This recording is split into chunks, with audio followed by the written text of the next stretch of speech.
to make that personal connection, I think small businesses and even B2B, a lot of times you hear, well, B2B is not, social is not for B2B, B2C, but it's not. It's so much easier with B2B or with small businesses because your universe of customers is not this big, it's this big. And it's much easier to have that personal connection with those kind of people. And it's really not that hard to do. I don't know about you, I'm a 58-year-old guy. So I graduated college in 1980. I took a sales job. My dad was a salesman. He called me up the first week. He said, when's your first meeting? I said, it's Friday. He said, what time is it? I said, 10 o'clock. He said, when are you going to get there? I said, I don't know, 5 to 10. He goes, no, get there 9 o'clock. Walk around the neighborhood. See what restaurants and other businesses are there. Go in the building. See what's happening. If you can get his or her assistant or secretary to sit you in his office so you can see what are the photos on the wall, where did he go to college, does he like golf, is he a grandfather or father? This is a way to create a point of personal connection, emotional connection. Everybody's putting this information out there and nobody's bothering going to look for it. You're worried about bringing them to your page. How about going to their page? How about taking your employees in your company, big or small, and every day making them go to the Facebook page, to the Twitter handles, to the Instagram of the people that you want to sell stuff to, and see what they're talking about. Make comments that are relevant to them, not necessarily relevant to you. This stuff is not rocket science, but nobody's doing it. They're using listening software. They're gathering things together. They're finding data points. Everybody prefers to do business with somebody they like versus somebody they don't. Everything else being equal. And in general, most things are pretty equal. You're selling a telephone service. There's 5 other companies or maybe more selling it. What makes you different? Your customer service, the way you connect with the consumer, whether they know they can get you on the phone, whether they feel you're paying attention to them.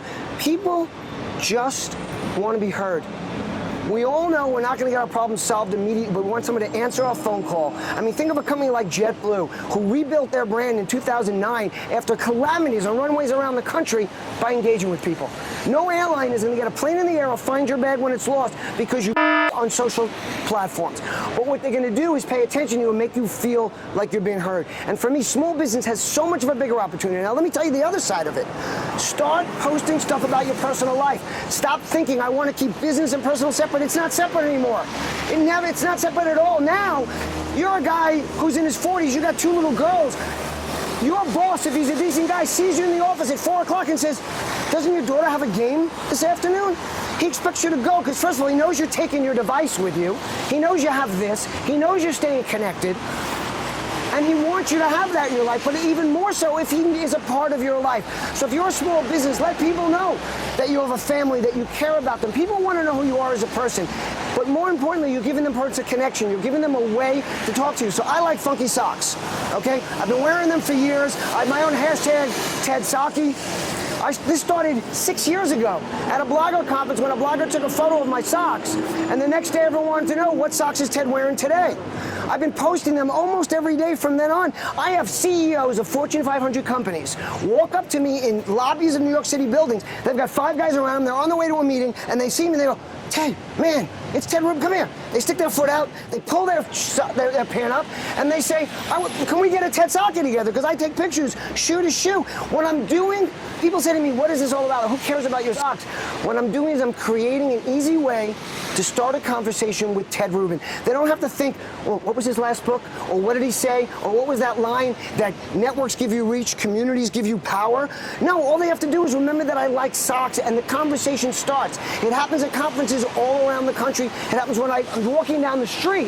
It happened today at a Brand Innovators event. People want to see the socks I'm wearing, they want to take a picture. It's about conversation.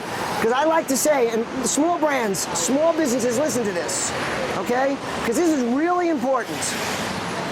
Conversation is the best content. So it's as simple as a tweet that somebody responds to where you're creating good content. The other thing is stop listening to all the prognosticators that tell you the best kind of content. You want to know what the best kind of content is? The content that gets you the end result you're looking for, whatever that happens to be. So start. Networking is great. Get you a lot of people. Reach is very important, right? But more importantly, build communities, because communities give you power. Communities support each other, and especially for small business, that's going to make you powerful.